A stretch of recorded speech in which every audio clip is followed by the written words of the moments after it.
बिस्मिल्लाहिर्रहमानिर्रहीम। Hello students, आज हम फंडामेंटल कॉन्सेप्ट का जो हमारा टेस्ट था उसको सॉल्व कर रहे हैं, उसका सॉल्यूशन देखेंगे। तो देखिए, उसमें सबसे पहला एमसीक्यूज था separation of positive ion of isotopes of an element on while passing through magnetic field depends upon. तो ये किस चीज़ पे डिपेंड करता है? मास टू चार्ज रेशो के ऊपर डिपेंड करता है।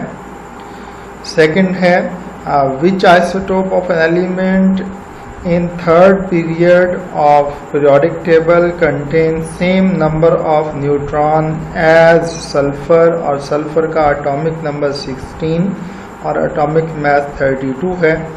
तो अगर हम नंबर ऑफ न्यूट्रॉन निकालना चाहें तो उसका एक फार्मूला है कि एटॉमिक मास में से एटॉमिक नंबर माइनस करते हैं, तो जो रिजल्ट आता है वो आता है नंबर ऑफ न्यूट्रॉन। तो देखें, सबसे पहले हमें इन एलिमेंट्स के एटॉमिक नंबर्स का पता होना चाहिए। तो सोडियम का एटॉमिक नंबर 11 है, इसके बाद सिलिकॉन का जो है वो 14 है, मैग्नीशियम का 12 है, फास्फोरस का 15 है। तो अगर हम देखें तो फास्फोरस का 31, उसमें से 15 माइनस करें तो 16 न्यूट्रॉन बनते हैं। सेम उतने ही हैं जिस तरह सल्फर के अंदर था। सल्फर में 32 उसका एटॉमिक मास था, उसमें से एटॉमिक नंबर 16 माइनस कर दें तो ये 16 न्यूट्रॉन। तो फिर करेक्ट ऑप्शन हमारा हुआ डी। इसके बाद देखें, third volume occupied by 1.4 gram of nitrogen eight STP। तो STP स्टैंडर्ड टेम्परेचर प्रेशर के ऊपर 1.4 ग्राम नाइट्रोजन कितना वॉल्यूम ऑक्युपाई करेगा? तो हम जानते हैं कि 28 ग्राम नाइट्रोजन जो है वो 22.414 डेसीमीटर क्यूब के बराबर है। तो 1 ग्राम फिर किसके बराबर होगा?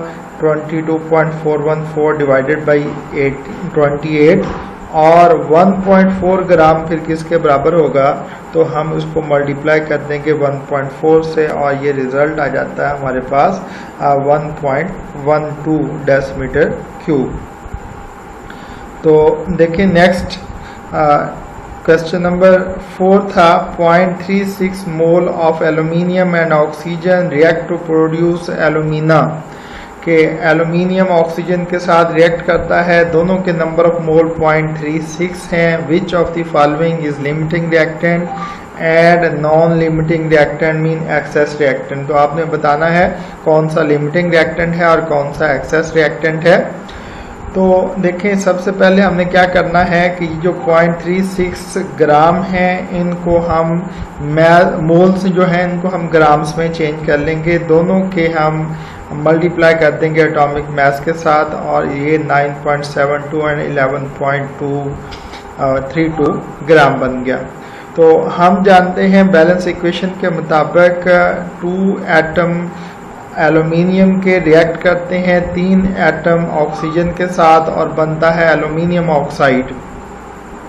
तो एक्चुअली 54 ग्राम रिएक्ट करता 48 ग्राम के साथ और 102 ग्राम प्रोडक्ट बनती है। अब हम देखेंगे कि दोनों में से कौन सा जो है वो ज़्यादा प्रोडक्ट बनाता है, कौन सा कम प्रोडक्ट बनाता है। तो 48 ग्राम से 102 बनता है, और 11.32 से कितना बनेगा? 24.05 ग्राम।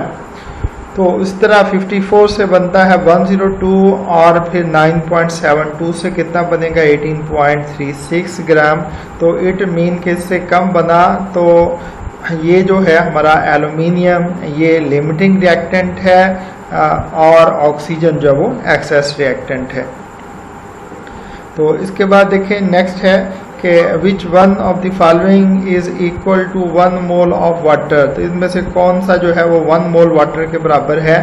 तो इसमें से 1 मोल स्टीम 1 मोल वाटर के बराबर होगा, क्योंकि वाटर का फार्मूला H2O है, चाहे उसकी फिजिकल स्टेट कोई भी हो, तो उसमें मालिक्यूल की तादाद भी सेम होती है।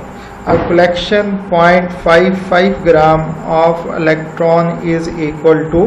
तो ये MCQs एक्सरसाइज के अंदर भी है कि हम एवोगाड्रो नंबर को इलेक्ट्रॉन के मास से मल्टीप्लाई करते हैं तो रिजल्ट आता है 0.55 मिलीग्राम। तो ये 1 मोल इलेक्ट्रॉन का मास है। तो हम जानते हैं कि 1 ग्राम जो है वो 1000 मिलीग्राम के बराबर है। तो क्या करेंगे, हम इसको 1000 से मल्टीप्लाई कर देंगे तो ये आ गया हमारे पास क्या 0.55 ग्राम। इट मीन कि इसमें से 1000 मोल ऑफ इलेक्ट्रॉन, ये ऑप्शन हमारा करेक्ट होगा।